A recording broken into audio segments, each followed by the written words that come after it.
2024 के लोकसभा चुनाव में अभी तकरीबन 1.5 साल से अधिक का समय बाकी है, लेकिन आज के मौजूदा हालात को देखते हुए अगर आज चुनाव कराए जाएं तो परिणाम क्या होंगे, इसको लेकर इंडिया टुडे और सी वोटर ने सर्वे कराया है।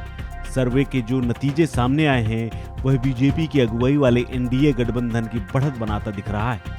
यह सर्वे फरवरी 2022 से 9 अगस्त 2022 के बीच कराया गया है, जिसमें 1,22,016 लोगों ने हिस्सा लिया है। सर्वे के अनुसार अगर आज चुनाव कराए जाते हैं तो एनडीए को 41.4% वोट मिलेंगे, यूपीए को 28.1% वोट मिलेंगे, जबकि अन्य को 30.6% वोट मिलेंगे।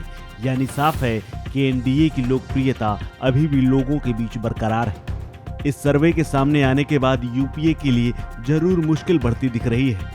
सर्वे के अनुसार अगर आज चुनाव होते हैं तो एनडीए को 543 में से 307 सीटें मिलेंगी, जबकि यूपीए को सिर्फ 125 सीटों पर जीत मिलती दिख रही है, जबकि अन्य के खाते में 111 सीटें नजर आ रही हैं। यानी सर्वे में साफ है कि आज चुनाव होते हैं तो एनडीए फिर से पूर्ण बहुमत की सरकार बनाने में सफल होगी और लगातार तीसरी बार यूपीए को सत्ता से बाहर रहना होगा।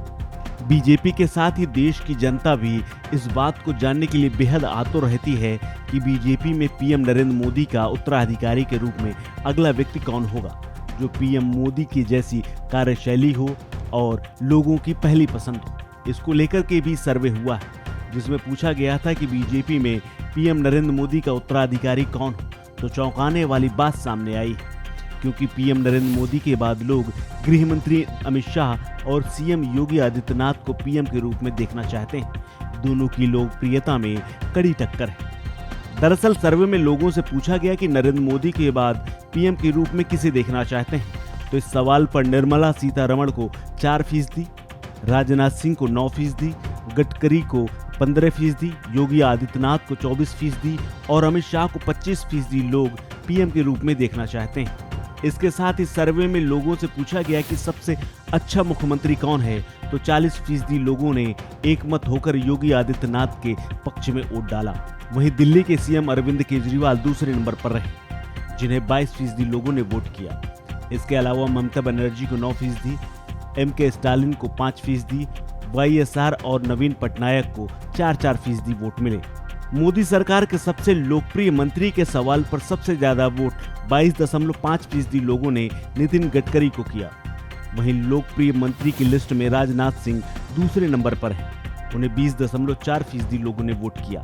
वहीं 17.2% वोट के साथ अमित शाह तीसरे नंबर पर, 4.7% वोट के साथ एस जयशंकर चौथे नंबर पर और 4.6% वोट के साथ स्मृति ईरानी 5वें नंबर पर है। इस सर्वे में एक चीज और चौंकाने वाली सामने आई कि 44% लोगों का मानना है कि नरेंद्र मोदी आजाद भारत के अब तक के सबसे बेहतरीन प्रधानमंत्री हैं। वहीं 17% ने अटल बिहारी, 13% ने इंदिरा गांधी, 8% ने मनमोहन सिंह को सबसे अच्छा प्रधानमंत्री माना, जबकि जवाहरलाल नेहरू को महज 5% लोगों ने वोट दिया।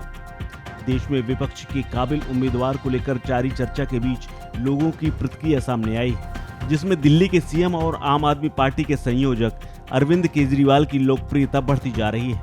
आज तक सी वोटर के सर्वे में अरविंद केजरीवाल विपक्ष के सबसे अच्छे नेता उभर कर सामने आए हैं। उन्हें 27% लोगों ने वोट किया है।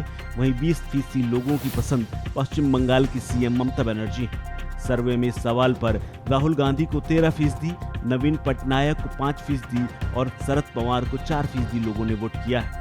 कांग्रेस की स्थिति को लेकर के भी सर्वे में सवाल पूछा गया था। सवाल था कि कांग्रेस में कौन सुधार ला सकता है। इस पर लोगों ने एकमत होकर राहुल गांधी का नाम लिया।